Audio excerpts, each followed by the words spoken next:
boleh 8 bulan yang lalu Kak Vena, Abah divonis kanker ganas stadium 4C. 4C Pak, Masya tinggi Allah. sekali, paling tinggi sudah. Sepeninggal saya dari grup lawak Tom Tam Group, terseok-seok Tom Tam Group, dan gara-gara saya keluar dan mendirikan 4 Sekawan. Padahal Ogut itu orang yang membesarkan saya. Kita hanya bisa memiliki istri dan anak-anakmu, hanya bisa kau cintai dan kau sayangi, tapi tidak bisa kau miliki karena mereka bukan milikmu, milik Allah. Kesuksesan kita tidak diukur berapa banyak uang yang kita miliki, tetapi seberapa banyak orang yang kita ringankan bebannya. Ingat pesan apa? Jadi kalau kita ibadah, tidak berharap surga dan tidak takut masuk neraka, kita hanya berharap ridho Allah Subhanahu wa Ta'ala. Assalamualaikum warahmatullahi wabarakatuh.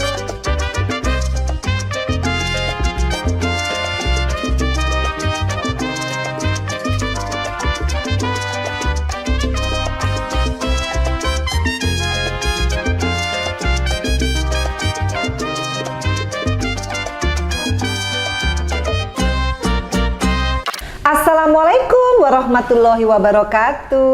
Waalaikumsalam warahmatullahi wabarakatuh. Hai guys, welcome to my YouTube channel, Vena Melinda Channel. Dan kali ini sebelah saya sudah hadir, ini senior saya di DPR RI, khususnya di Komisi 10 periode 2009 sampai 2014. Juga senior sebagai seorang entertainer ya di dunia lawak Indonesia, siapa yang nggak kenal. Dan juga ini pendakwah dan juga akademisi, oh pokoknya multi talented. Siapa lagi kalau bukan Dr. Andes Haji Raden Nurul Komar Gunadiningrat. Waduh, ini namanya panjang, tapi biasa dipanggil sama Abah Komar. Halo Abah. Halo juga Kakak Vena. Namanya panjang sekali ya. Iya. Aslinya itu. Aslinya. Namanya panjang memang karena lahirnya di kereta api. Ini emang namanya juga pelawak ya guys. Jadi nggak akan pernah serius. Seriusnya cuma di ruang Komisi 10. Ya Bener salam. Tos dulu dong kita. Yeah. Apa kabar Abah? Alhamdulillah sehat. Sehat ya. Belum ada kabar apa-apa sih, tapi dalam keadaan sehat walafiat, tidak kurang suatu apapun, Ya. cuma kurang tinggi sama kurang ganteng. Itu dari dulu ya di komisi itu sebagai pembukaan kalau beliau mau bicara dengan mitra kerja. Tapi ya nggak banyak loh. Ini aku langsung aja ya guys ya, karena minta waktunya Pak Komar itu sebetulnya nggak sulit, tapi juga nggak gampang. Karena beliau ini memilih-milih temanya apa harus jelas, bener nggak Abah? Iya kan? Karena ini aku Ya, teman lama. Maklum mantan foto model Kak. Oh. Jadi pokoknya kalau sebelahnya Pak Komar dijamin kita pasti happy. Ya mantan kan? foto model lampu tempel lagi. Ini Pak Komar ini terkenal di Komisi 10 sebagai salah satu entertainer yang masuk ke dunia politik selain Eko Patrio, ya kan? Siapa lagi teman-teman kita banyak banget. Deddy Gumilar. Oh iya, Miing. Terus? Yang pertama, pelaku seni panggung dan film duduk di legislatif adalah almarhum Bapak Edi Sud. Oh iya. Haji Edi Sud. Ya Allah, tahun 70 itu ya? awal. 70? Iya. Wow. Yang pertama kan, tapi dulu itu atas penunjukan ya. Betul. Ditunjuk. Bukan dipilih rakyat. Bukan, ya. tapi luar biasa. Representasi pelaku seni panggung dan film diawali oleh Bapak almarhum Bapak Haji Edi Sud. Pelawak lagi. Iya. Kemudian nomor 2-nya baru menyusul saya. Oke. Berarti tahun berapa Abah ya? 2004. Oh iya, ini senior, baru 2009 kita ketemu. Iya. Aku boleh nggak flashback, kenapa seorang pelawak kemudian banting setir menjadi politician? Itu kan dua hal yang sangat berbeda gitu. Bukan banting setir. Oh, jadi apa? Jadi sikap saya tetap konsisten sebagai pelaku seni panggung dan film. Sikap saya tetap berkesenian. Bahwa kemudian ada peluang dan kesempatan untuk menjadi seorang legislator, kemudian kita melangkah dan berusaha jadi, itu prestasi. Oke. bagi seorang pelaku seni panggung dan film. Prestasi seorang pelawak menjadi anggota dewan. Prestasi seorang pelawak menjadi dosen. Prestasi itu. Tapi tetap saya pelawak. Tetap bangga dengan title itu. Saya sangat bangga dengan profesi pelaku seni panggung dan film sebagai seorang seniman pelawak, karena tidak hanya saya kalau melawak jadi anggota dewan tetap hanya ingin membuat Allah tersenyum dengan apa yang kulakukan. Oh, so sweet. Jadi banyak orang bilang, kalau pelawak punya nggak sih kompetensi gitu untuk menjadi seorang politician atau legislator yang kayaknya semuanya harus serba serius, jaim gitu. Tuh gimana merubah image itu tanpa meninggalkan profesi yang sebenarnya? Gitu kan susah. Iya. Kita harus pelajari itu ilmu komunikasi. Ya, enaknya sih kita jadi KOL itu, opinion leader. Wih, call ya. Jadi yang penting apapun pekerjaan kita, seorang pelawak kemudian mendapat prestasi menjadi anggota dewan, maka orientasinya harus jelas. Saya bangun paradigma, boleh saya ulangi nih. Ada 3 basis orientasi seseorang menjadi anggota dewan. Apakah dia menjadi anggota dewan berbasis orientasi pada material, psikologikal, atau spiritual? Wah, berat nih guys. Ini. Kuliah. Nah, menarik nih di antara 3. Abah mau yang mana sebenarnya? Kalau seseorang menjadi seorang legislator, menjadi politisi, menjadi anggota dewan berbasis orientasi pada material, maka dia menjadi anggota dewan pencari nafkah. Titik. Ujung-ujungnya bisa masuk wilayah korupsi. Yang pertama. Yang kedua, kalau dia menjadi anggota dewan berbasis orientasi pada psikologikal, maka dia menjadi anggota dewan pencari jabatan dan kehormatan. Apa yang dilakukan orang kayak gini tiap hari karakternya renang gaya katak, sikut kiri, sikut kanan, jejak yang bawah, jilat yang atas. Nih. Tapi yang ketiga ini, ketika dia menjadi seorang anggota dewan berbasis orientasi pada spiritual, maka dia menjadi anggota dewan pencinta kemanusiaan, dan apa yang dilakukan hanya untuk membuat Allah tersenyum, membuat Tuhan tersenyum. Gila, keren ya. Ini dia nih. Jadi sebenarnya itu pilihan dong. Gimana? Ya, itu orientasi. Boleh dipilih. Tapi tetap ada dampak. Gitu. Ada konsekuensi ya. Aku pilih yang kedua saja. Silakan, no problem. Dan itu pilihan. Tapi ini semua sebuah idealisme gitu. Nah, Abah Komar tetap ingin memilih yang ideal karena sikapnya berkesenian. Maka apa yang dilakukan? Aku hanya ingin membuat Tuhan tersenyum dengan apa yang kulakukan. Ini luar biasa. Jadi yang ketiga guys. Nah, ini buat kalian juga nih, karena kebanyakan sekarang anak muda tuh alergi politik tuh. Bener nggak sih Abah? Nah, sekarang melalui fenomena politik dalam teori ilmiah kan memang dia, mungkin teman-teman kita hari ini melihat politik praktis yang nampak kelihatan seperti itu.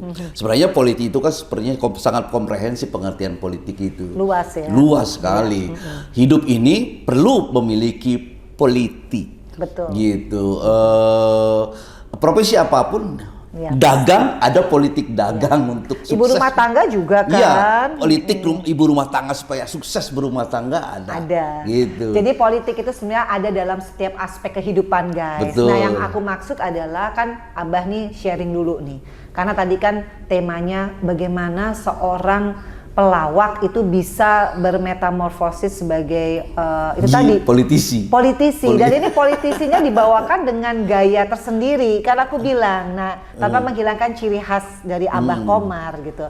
Dan ternyata Abah Komar tuh sukses. Kenapa? Karena aku lihat nih guys, kalau bicara dengan mitra kerja itu mungkin karena akademisi ya, jadi kontennya tuh berkualitas banget. Nah, jarang ada pelawak udah jadi politisi tapi masih terus menimba ilmu, tuh jarang banget. Apa sih yang membuat Abah Komar meskipun usia tapi tetap haus akan ilmu pengetahuan?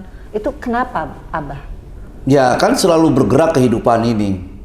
Dan itu membutuhkan knowledge kita yang tak terbatas. Maka seseorang yang ideal itu dia memiliki keutuhan pribadi itu, antara kompetensi dan karakter itu betul-betul sesuai dengan idealnya sosok manusia itu. Dia harus memiliki kompetensi yang cemerlang dan karakter yang unggul. Kompetensi dan karakter gitu. Karena menurut hasil penelitian sosiologi dan manajemen, kesuksesan seseorang itu ditentukan oleh 20% hard skill dan yang 80% lagi soft skill. Hard skill itu kompetensi. Kompetensi hanya 20% menentukan kesuksesan seseorang. Yang 80% itu adalah soft skill, attitude, karakter. Kalau bahasa agamanya akhlakul karimah. Keren.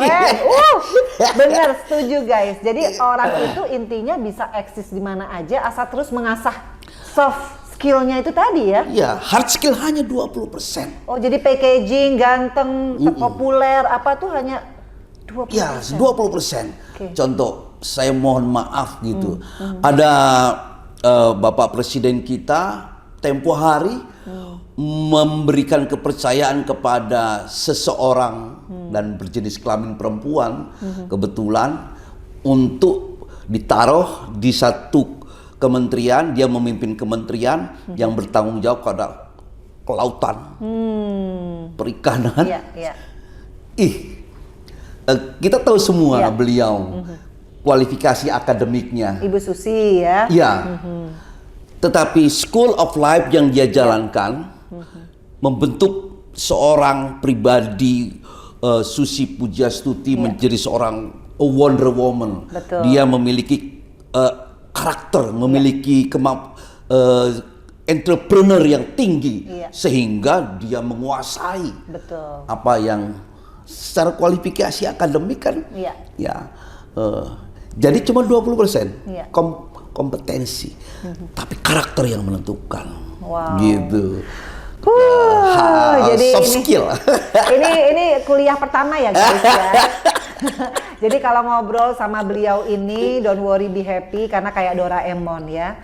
Entertainmentnya dapet, knowledge-nya dapet, kemudian kita juga bisa dapat tausiah sekalian ya. Aduh, ini dijamin istrinya awet muda semua tuh tadi aku kenalan. Tapi istri satu kan Pak Komar? Satu. Oh, satu. Jadi kalau ada gosip bilang Pak Komar, Abah Komar itu poligami apa enggak ya? Enggak ya? Satu, Siti Mariam ini. Oh, dari dulu satu? Dulu ada Ibu Dwi Kurnia Wulyanti, punya anak 2, punya cucu 3, sudah almarhumah.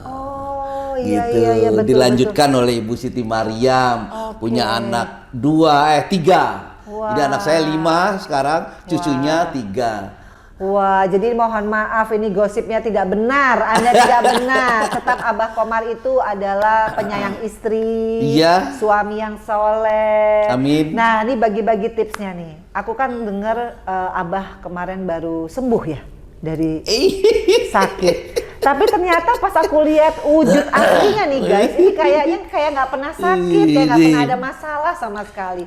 Apa sih Abah kok bisa jadi manusia yang tangguh gitu?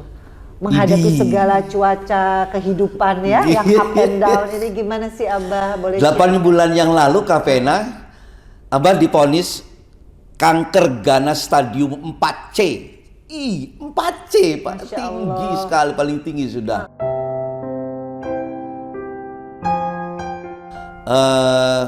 Ketika melalui proses pemeriksaan, hampir 1 bulan lebih. Kemudian mohon izin tim dokter yang menangani RSUD Tangerang, Pak Komar, mohon izin Bapak, kami vonis sudah stadium 4C kanker kolon. Apa yang saya katakan, terima kasih ya Allah, Kau sudah berikan mata kuliah hari ini. Ini mata kuliah, saya anggap mata kuliah. Kenapa? Saya bangun paradigma, ini bukan peristiwa Rabbaniyah, bukan peristiwa maunya Allah, tapi peristiwa kauniyah, peristiwa yang disebabkan oleh sebab akibat. Iya. Maka saya rujukannya adalah keterangan kitab suci, antum a'lamu bi umurud dunyakum, engkau lebih tahu tentang duniamu, kata Allah. Atur, aku sudah berikan semuanya padamu, akal, budi, daya, cipta, rasa, seluruh berikan, multiple intelligence, semua kecerdasan. Jadi saya terima dan saya akan buktikan dalam UAS, ujian akhir semester. Ketika saya proses kemoterapi, 11 kali kemoterapi, 2 minggu sekali di kemoterapi, scan pertama dan scan pertama bersih, dicek lagi scan kedua, total bersih, total surprise gitu. Tim dokter juga luar biasa. Hasilnya. Dan itu bukti bahwa saya melakukan ujian akhir semester dengan baik. Jadi sembuh? Dinyatakan sudah total, bersih total dari kanker ganas. Subhanallah. Loh, ini di kemo rambut nggak rontok, aku lihat. Awalnya tim dokter mengatakan demikian. Iya, Maaf ya Pak Haji Komar, nanti Bapak kurus, hitam, dan rambutnya rontok. Tidak sampai kemoterapi yang keempat. Kemoterapi yang kedua juga Bapak nanti rontok, jangan kaget ya. Iya siap. Sampai hari ini tidak ada 1 lembar rambut pun yang rontok. Tuh guys, coba lihat di close up kamera. Masya Allah, ini aku tadi makanya apa tadi pakai rambut palsu. Enggak. Ini asli. Tidak ada. Enggak 1 lembar pun. Tidak 1 lembar Aduh, ya rambut Allah. pun yang kemoterapi itu. Jadi petugas kemoterapi yang sekitar ada 15 orang. Mohon maaf ya Pak Haji, kami sudah 20 tahun kerja di bagian kemoterapi. Saya baru lihat orang gila satu kayak Pak Haji. Sudah yakin sekarang. Nggak ada yang rontok satu pun. Jadi gimana caranya nggak rontok itu? Gemes aku, kok bisa sih? Secara psikologis, penyakit terutama kanker 75-80% kesembuhan ada di mindset. Oke. Saya mainkan mindset dan nggak pernah mikirin ada penyakit. Mental kita harus lebih kuat sehingga penyakitnya nggak betah. Keluar dia, pergi. Dan disiplin. Misalnya Pak Haji, 2 minggu sekali ya kemoterapi.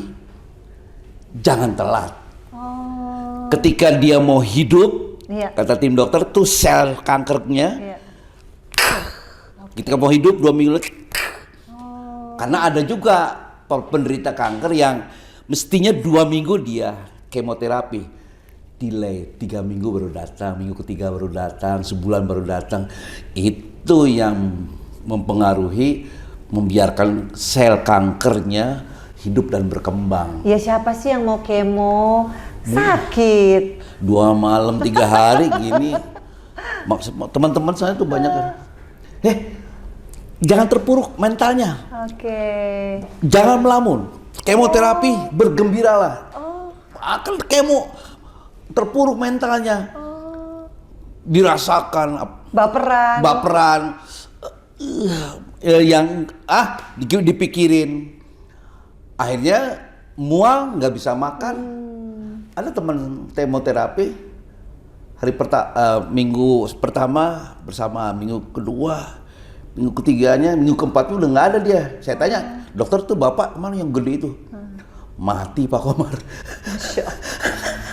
Oh, jadi yang membedakan satu sama lain untuk survivor adalah mental dan mindset ya. Mindset 75-80% kesembuhan ada di mindset. Dan membangun paradigma yang benar. Apa paradigmanya adalah ini bukan Rabbaniyah, bukan peristiwa Rabbaniyah, tetapi peristiwa kauniyah. peristiwa yang disebabkan oleh sebab akibat. Iya. Kalau Rabbaniyah bisa dihitung, Kak. Contoh, Adam alaihissalam nggak punya ibu, nggak punya bapak, dia lahir. Lahirnya Adam alaihissalam, peristiwa Rabbaniyah, maunya Allah. Isa al-Masih, Isa alaihissalam cuma punya ibu, nggak punya bapak, lahir. Lahirnya Isa alaihissalam, peristiwa Rabbaniyah, maunya Allah. Yunus alaihissalam ditelan ikan paus 40 hari 40 malam, nggak makan nggak minum di perut ikan paus. Dia bertasbih terus sampai muntah lagi tuh ikan paus. Selamat Yunus alaihissalam, selamatnya Yunus alaihissalam, peristiwa Rabbaniyah, maunya Allah. Dari Mekah sampai Masjidil Aqsa, naik ke langit 7, Sidratul Muntaha, Aras, Mustawa sampai Lohil Mahfuz. Balik lagi ke Mekah, nggak ada satu malam. Isra Mi'raj, peristiwa Rabbaniyah, maunya Allah. Haji Komar kena kanker galas stadium 4C, kauniyah. Guys, jadi kalau kita ngelihat Abah Komar, kurangnya di mana ya? Kurang, Kak. Kalau tensi darah normal, terus? cuma tinggi badan yang nggak normal. Enggak, maksudnya gini loh. Ini salah satu yang aku kagumi, guys. Makanya ini kameramen sama editor pada nanya, Pak Komar siapa sih? Mereka ini kurang bergaul, guys. Kalian nggak tahu di tahun 90-an siapa yang nggak ngerti yang namanya Haji Komar and the Gang. And the Gang-nya siapa aja? Oh, grup lawak yang pertama dulu, Iya. Tom Tam Group. Tuh, Haji Tom Tam. Kimung, Haji Ah. Firman, Haji Ogut, Haji Komar. Ogut tahu nggak yang mana? Ayo. Haji Ogut yang celananya segini Ya. nih. Itu 76 sampai 90. 91 saya bikin grup lawak. Apa lagi? Grup lawak 4 sekawan. Oh iya, 4 sekawan. Dery, Eman, Ginanjar, Komar. Iya, bener-bener. Terus itu sekarang gimana? Ada, masih ada. Saya Oh, masih kumpul. Masih ya? Masih solid? Masih solid. Gak mau bikin project baru kah kalian? Sedang proses Apa? lahir kembali itu Lika-Liku Laki-Laki. Wih. Sinetron dulu kan sinetron yang Iya. terkenal Lika-Liku Laki-Laki. Iya, benar-benar, tahun 90-an. Lika-Liku Laki-Laki yang tak laku-laku karena luka-luka. Tuh, nih ya, ini bagi yang sekarang apa istilahnya stand up komedi ya. Nah, ini harus tahu nih sejarahnya tentang dunia lawak Indonesia. Iya. Nah, aku pengen nanya, salah satu selain tadi ingin bermanfaat, karena kan suksesnya orang adalah orang yang bermanfaat. Nah, kalau seorang Haji Abah Komar ingin menjadi politisi, pasti membawa satu message dong. Untuk kaumnya sendiri nih, dunia pertunjukan ya dalam hal ini lawak. Apa sih yang ingin diperjuangkan untuk dunia lawak? Dunia lawak? Iya, di DPR RI ya tentunya. Apa? Kan kalau waktu itu kalau aku tahu kan kalau Eko Patrio pengen buat gedung pertunjukan bahwa lawak di Indonesia harus naik nih martabatnya, marwahnya. Kalau seorang Haji Abah Komar apa? Kak Vena, apapun yang kita lakukan, menjadi seorang pelaku seni panggung dan film, menjadi fotografer, menjadi politisi gitu, saya selalu mengerjakan segala sesuatu dengan totalitas. Sebab segala sesuatu yang dilakukan setengah-setengah hasilnya setengah-setengah. Pasti. Ya kan? Lampu listrik ini juga tidak bisa mengeluarkan cahaya kalau tidak ada pertemuan antara ion positif dan ion negatif. Ya kan? Kemudian ada sinergitas total di dalamnya dan mengeluarkan cahaya. Cahaya ini keluar karena ada sinergitas total antara ion positif dan ion negatif. Keluar. Kita menyinergikan kemampuan kita, totalitas kita. Gitu. Kalau pertanyaannya tadi untuk apa sih diperjuangkan? Apa? Lawak di Indonesia itu bagaimana harusnya gitu. Hari ini Abah Komar dengan pakaian seperti ini, bagian dari pendidikan kewarganegaraan. Betul. Goalsnya adalah timbulnya rasa cinta tanah air dan rasa kebangsaan. Yang ingin saya perjuangkan ketika ngajar di kampus, ketika ngajar di sekolah, ketika berekspresi di panggung, ketika menjadi politisi di gedung parlemen, kebersamaan sebagai anak-anak bangsa dengan rasa cinta tanah air yang tinggi, rasa kebangsaan yang tinggi lewat lawakan. menyentuh Iya. rasa kebangsaan, menyentuh rasa cinta tanah air. Itu sebenarnya yang ingin saya ingin menyentuh itu dengan lawakan gitu. Karena kan lawakan itu tidak hanya berfungsi sebagai hiburan, tetapi sebagai informasi, sebagai edukasi dan informasi, sebagai informasi, edukasi gitu. Ya kan, informasi, hiburan, edukasi, informasi dan edutainment ya. Edutainment itu tiga fungsi itu yang sebenarnya idealnya kita selalu ingin memenuhi tiga fungsi itu gitu. Dan saya memiliki idealisme ketika nonton lawakannya Haji Komar, timbul rasa cinta tanah air, rasa kebangsaan, begitu aslinya. Ketika seorang kakak Vena Melinda misalnya, aku senang ya sama Kak Vena itu, dia selalu menampakkan wawasan Nusantaranya yang begitu luas gitu. Hari ini kan sedang tantangannya luar biasa. Bagaimana seseorang untuk memperlihatkan wawasan Nusantaranya gitu, cara pandang, dan itu terus harus sustainable, terus menerus dan tidak boleh berhenti kan gitu kakak. Gitu. Jadi kesimpulannya aku bisa tangkap dari Abah Komar adalah tidak muluk-muluk ya, tapi lebih kepada bagaimana dari lawakan, dari pertunjukan lawak yang kalian nonton itu mendapatkan satu message. Ya, Nusantara, NKRI, Bhinneka Tunggal Ika dengan packaging yang santai tapi mendidik. Iya, dengan Nah, sementara dunia lawak yang sekarang menurut Pak Haji Komar gimana, menurut Abah Komar? Hari ini Kak Vena, seniman pelawak itu boleh dikatakan sudah masuk kategori manusia langka. Harus dikatakan manusia langka. Oke. Dan sudah wajib dilindungi oleh Undang-Undang Purbakala. Udah jarang ya? Kenapa? Kenapa? Regenerasinya nggak ada? Ada fakta dari 3 tahun terakhir. Tingkat kematian seniman pelawak sangat tinggi. Jayakarta Group misalnya. Iya. Ya. Yang terakhir itu Jimmy Gideon yang meninggal, Ali Nurdin. Oh iya. Iya. Apalagi grup-grup yang di atas saya seangkatan dengan Jayakarta Group. Iya. Jojon, Cahyono, Uuk, Joyce. Kemudian Pelita Group, Holik, Ron, lalu Sami. Terus apalagi Bagio CS. Papa S Bagio, Darto Helm, Sol Saleh, Diran, sudah nggak ada semua. Apalagi Quartet Jaya kan, Edi Sud, Bing Slamet, Ateng Iskak. Pelawak-pelawak yang junior kemarin juga sudah. Dalam 1 tahun tingkat kematiannya dalam beberapa tahun terakhir tingkat kematiannya tinggi. Itu kenapa? Tapi tidak ada 1 tahun 1 tahun itu melahirkan 1 orang pelawak gitu. Di Indonesia banyak puluhan bahkan ratusan perguruan tinggi. Setiap tahun melahirkan ratusan sarjana ekonomi, sarjana hukum, sarjana pendidikan. Tapi tidak ada dalam 1 tahun, dalam 1 perguruan tinggi melahirkan seorang pelawak dalam 1 tahun. Kan manusia langka. Kalau dibiarkan bahaya, ini bisa punah nanti. Iya, itu kenapa dan gimana caranya supaya bisa ada regenerasi? Karena tetap diperlukan kan? Saya sih berharap pada PASKI. Sekarang kan organisasi yang resmi PASKI. Oh, PASKI Persatuan Seniman Komedi Indonesia. Pak Jarwo Kuat, ketua umumnya sekarang. Dewan Penasehatnya ada Mas Indro dan teman-teman itu. Segera melakukan assessment pada stasiun untuk melakukan audisi. Iya betul. Audisi. Benar. Kalau enggak punah ini makhluk pelawak itu. Nah kalau apa bedanya mas stand up komedi dong? Itu sama komedian kan? Juga dia komedian.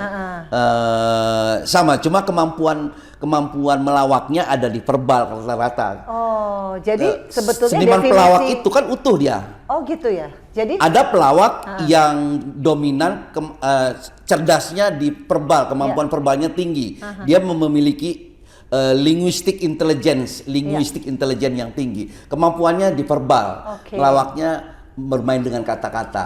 Ada pelawak kemampuan verbalnya rendah, tapi kinestetiknya tinggi, slapstick. Iya, slapstick gitu. ya. Iya. Gitu. Pelawak gitu. Itu slapstick tuh. Gini, gitu ya. Mau minum, gitu. Itu ada yang dominan di slapstick, kecerdasan kinestetiknya tinggi.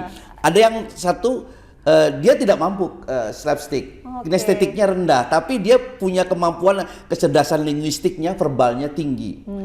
Ada pelawak yang paripurna. Semua ada. Ada. Contohnya saya almarhum Beng Slamet. Itu pelawak paripurna.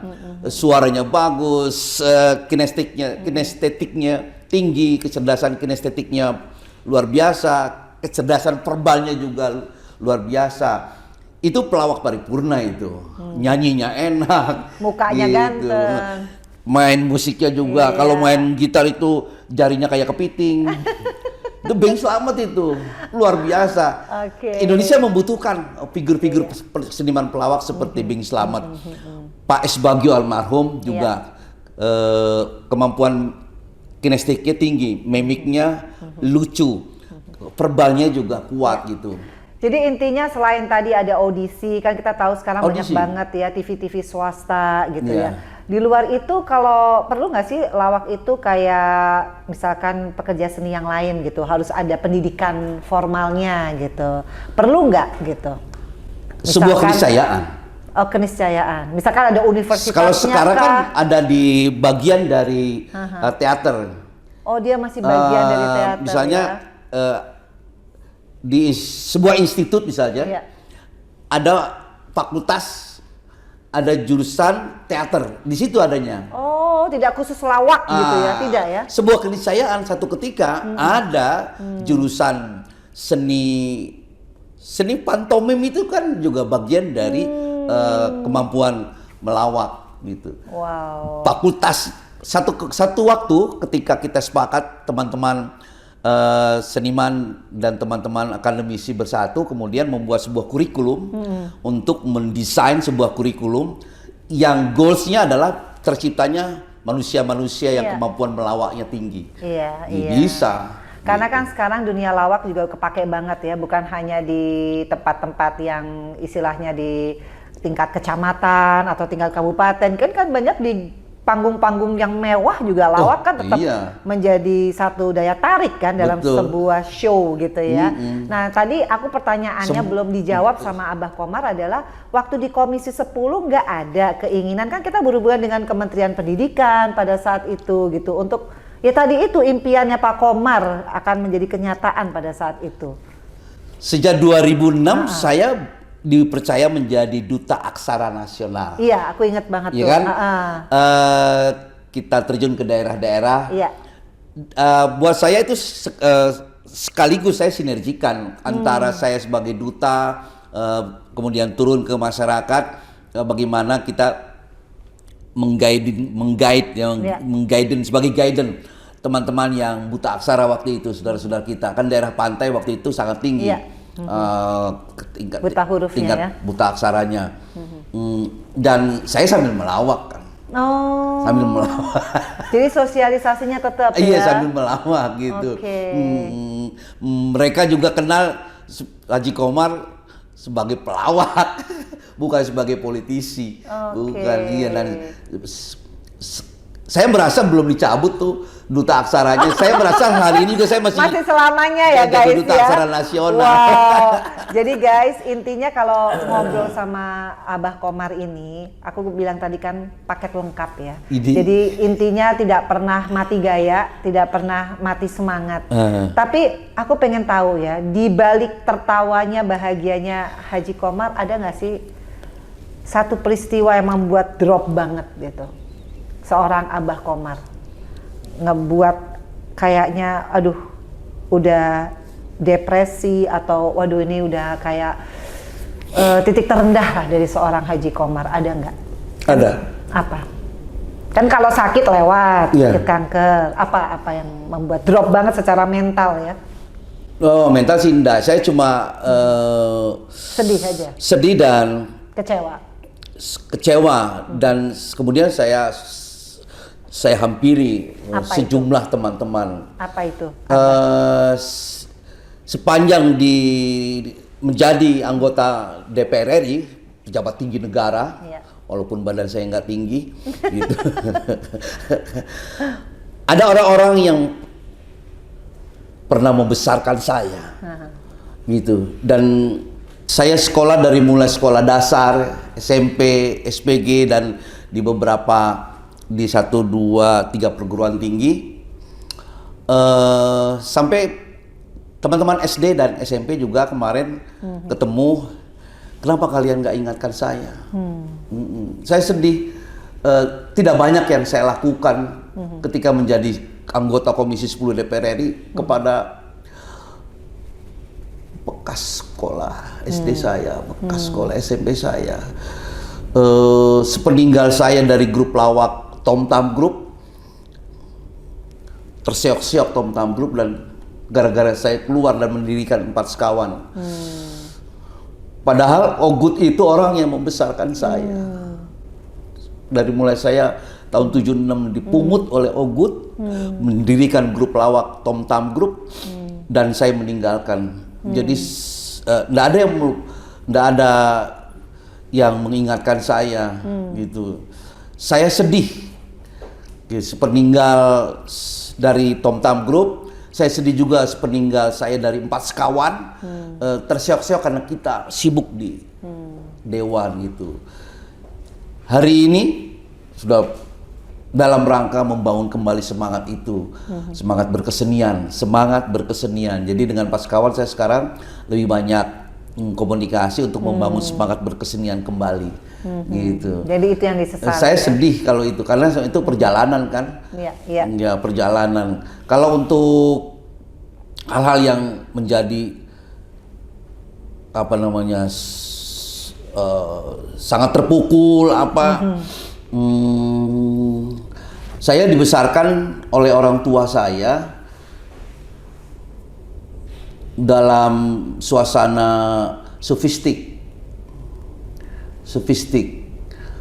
mendalami ilmu tasawuf. Ayah saya bilang sama saya, "Man, kita hanya bisa memiliki istri dan anak-anakmu, hanya bisa kau cintai dan kau sayangi, tapi tidak bisa kau miliki karena mereka bukan milikmu, milik Allah." Gitu. Jadi ketika ada apa-apa, ibunda saya juga ketika mau wafat ada di depan saya berdua saja. Gitu. Saya ingat ayahanda sudah duluan pergi. Saya ingat hanya bisa sayangi dan cintai, nggak bisa dimiliki, bukan. Jadi ya sudah, paradigma yang saya bangun sampai hari ini juga adalah kepada istri saya dan semua anak-anak, Bapak hanya bisa mencintai dan menyayangi kalian, tapi tidak bisa memiliki, karena kalian bukan milik Bapak, milik Allah. Gitu. Jadi intinya tadi aku pikir nih Abah Komar akan menjawab kasus yang membuat dirinya pernah bermasalah ya dengan masalah ijazah itu ya. Tapi itu nggak membuat, justru nggak membuat Abah drop ya. Orang masyarakat banyak sudah sepakat bahwa itu kasus ecek-ecek dan sangat kental muatan politis. Itu benar. Sudah clear. Udah clear ya. sudah selesai. Wow. Jadi itulah kuncinya ya, Mbak ya. Bagian dari School of Life, sekolah kehidupan yang harus kita lalui, dan itu ada pembelajaran.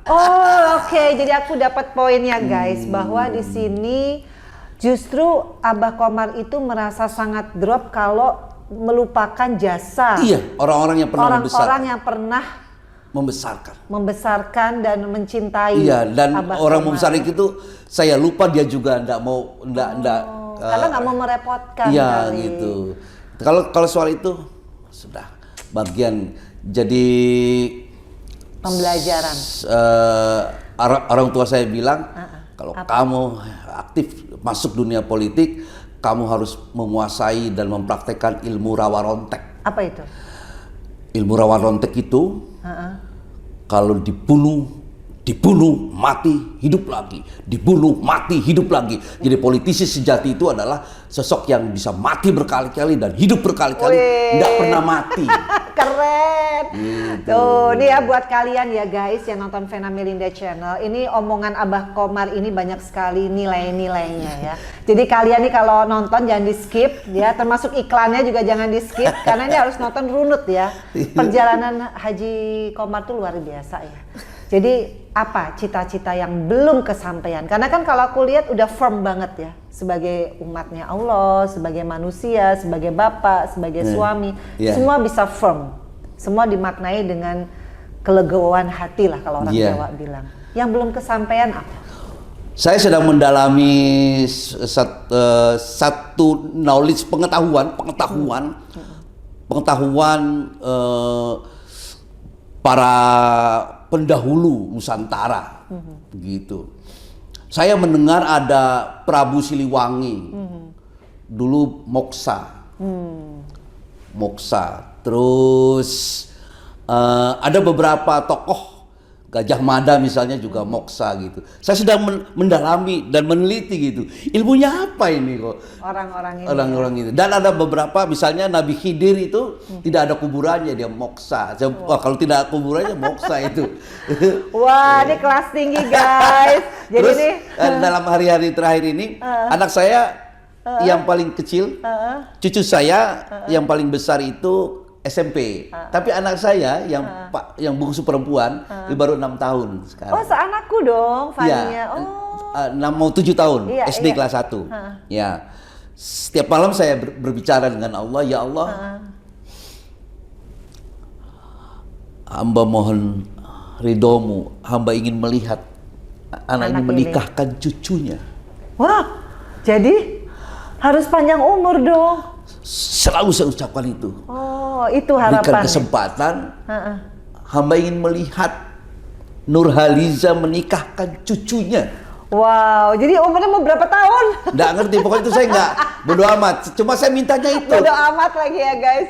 Wah, Karena keren. di dalam Al-Quran kan Allah katakan, Ud'uni astajib lakum, mintalah kepadaku, niscaya aku akan kabulkan. Sekarang saya komplain, aku minta sekarang. Aku ingin menyaksikan anakku yang 7 tahun ini menikahkan cucunya. Wah, jadi harapan itu bisa-bisa aja ya. Doa juga bebas-bebas aja ya. Iya, karena Jadi pengen panjang umur ya itu ya. Iya. Sekarang umurnya berapa? Saya masih kecil. Oh, masih kecil. Oke, tapi terakhir. menjelang Ya. ya kalau udah 60 lebih, 63, 64 kan sudah mau menjelang 70 tahun ya nggak? Iya, Tapi iya. ya emang pikirin amat aja nggak mikirin. Tapi ini keren banget nih guys. Ini semangat ya buat kalian yang masih muda-muda, semangat belajar terus, semangat untuk bersyukur terus, semangat terus untuk tadi bilang mati berkali-kali, hidup berkali-kali. Itu keren banget ya. Yang mau sukses nih, entah menjadi pelawak, politisi, akademisi, karena ini paket lengkap yang di sebelah saya guys ya. Bisa jadi apa aja. Mungkin ada tips and trick nggak Pak Haji Komar buat yang nonton, gimana sih caranya kita bisa sukses dunia dan akhirat, baik dari segi karir dan juga berkeluarga? Monggo. Ingat pesan Abah, kesuksesan kita tidak diukur berapa banyak uang yang kita miliki, tetapi seberapa banyak orang yang kita ringankan bebannya. Ingat pesan Abah. Wow, udah itu aja. Itu dulu. Wah, terus kalau misalkan nih kita mau menjadi seorang politisi, yang tadi kan ada 3 hal tuh, yang bisa tetap di jalannya Allah, yang amanah, yang istiqomah, tapi tetap jadi politisi, di mana itu kan katanya gray area ya. Ya, orientasinya harus jelas. Menjadi politisi tidak berbasis material dan psikologikal, tapi berbasis spiritual. Menjadi politisi pencinta kemanusiaan, dan apa yang dilakukan hanya untuk membuat Tuhan tersenyum. Allah tersenyum dengan apa yang kita lakukan. Dan kita harus menjadi seorang politisi yang berkarakter seperti pohon pisang. Ketika kita masih dalam pertarungan, kita seperti pohon pisang, hanya punya jantung, nggak punya hati. Jangan baperan kalau jadi politisi, baru sukses. Dan seorang politisi harus menguasai ilmu rawa rontek. Dibunuh, mati, hidup lagi. Dibunuh, mati, hidup lagi. Dia tidak pernah mati. Bisa hidup berkali-kali, bisa mati berkali-kali, bisa hidup berkali-kali, nggak mati-mati. Itu menjadi politisi petarung. Karena ada politisi ada dua. Betul. Ada politisi petarung, pekerja, ada politisi pemimpin pekerja. Ketika dia sudah berhasil duduk, dia harus menjadi politisi pemimpin pekerja. Pemimpin pekerja adalah politisi yang melaksanakan politik ketuhanan, politik cinta kasih, politik rahman rahim, kasih sayang. Kalau ngasih jangan sayang-sayang. Alias jangan pelit ya guys. Pelit sama rakyat nggak boleh. Iya, nggak boleh. Nggak boleh. Nanti ketula loh, kan rakyat yang milih. Nah terakhir nih. Rakyat itu majikan kita. Kalau kita benar. jadi wakil. Iya, kan kita serving the people. Wakil. Rakyat Iya. sini wakil. Jadi, Bupati, wakil bupati. Iya. Gubernur, wakil gubernur. kalau kita rakyat, wakil rakyat. Jadi Kita jangan di bawah. kebalik, sama rakyat nggak boleh sombong. Ya. Iya.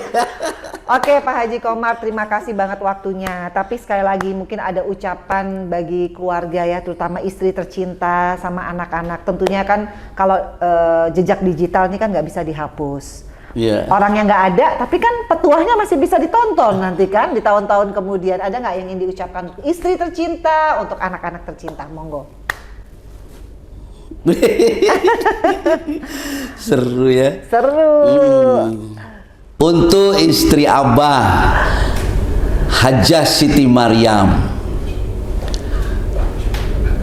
yang masih sehat dan insya Allah sehat terus. Amin. Abah titip anak-anak kita 5 orang itu ya. 5 orang, tapi yang 2 sudah berkeluarga. Betul. Sudah punya cucu. Ini ada Subag. Anak-anak itu ada 5.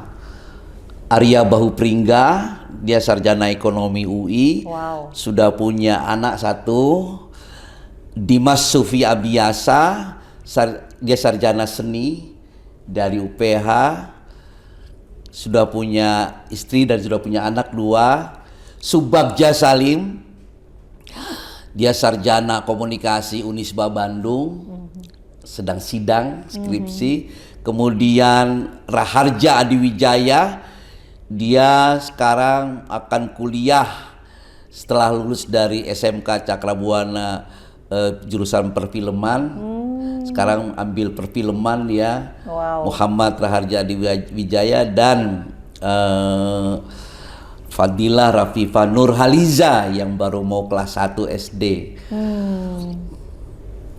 Hajah Siti Maryam. Pesannya, Abah sangat mencintai dan menyayangi kalian semua. Apapun yang kita lakukan tidak boleh setengah-setengah gitu. Mencintai Allah tidak boleh setengah-setengah, supaya hidup kita diberkahi Allah Subhanahu wa Ta'ala. Amin. Itu aja. Kan targetnya apapun yang kita lakukan, la'alakum tattaqun. Takwa itu tidak hanya menjauhi apa yang dilarang Allah dan melaksanakan apa yang diperintah, tetapi dekat dan cinta. Jadi kalau kita ibadah, tidak berharap surga dan tidak takut masuk neraka, kita hanya berharap ridho Allah Subhanahu wa Ta'ala. Masya Allah. Gitu. Mari kita cintai Allah Subhanahu wa Ta'ala dengan total. Nih. Keren banget guys. Ini luar biasa perbincangan aku sama Abah Komar. Ini sahabat lama, mentor aku juga, senior aku. Dan aku jadi semangat nih Abah untuk terus bisa mengembangkan diri, untuk tidak baperan di politik, untuk selalu menjadi manusia yang mencintai Allah, tidak setengah-setengah. Terima kasih sekali lagi Abah Komar, ini luar biasa, insya Allah menjadi manfaat buat yang nonton. Terima kasih atas undangan kehormatan Kakak aku Pena seneng Melinda. Banget. Karena Abah panggil kakak ya? Iya, karena kalau di komisi dan kebetulan kita satu partai ya, kita saling sharing dan Abah Komar itu bukan orang yang pelit akan ilmu. Jadi insya Allah akan panjang umur karena hidupnya berkah selalu. Thank you banget. Sama-sama. Abah Komar, salam buat keluarga, nih keluarganya ikut semua. Sekali lagi ya guys, nonton terus Vena Melinda Channel. Jangan lupa untuk apa? Subscribe, like, share, and comment. Assalamualaikum. Waalaikumsalam.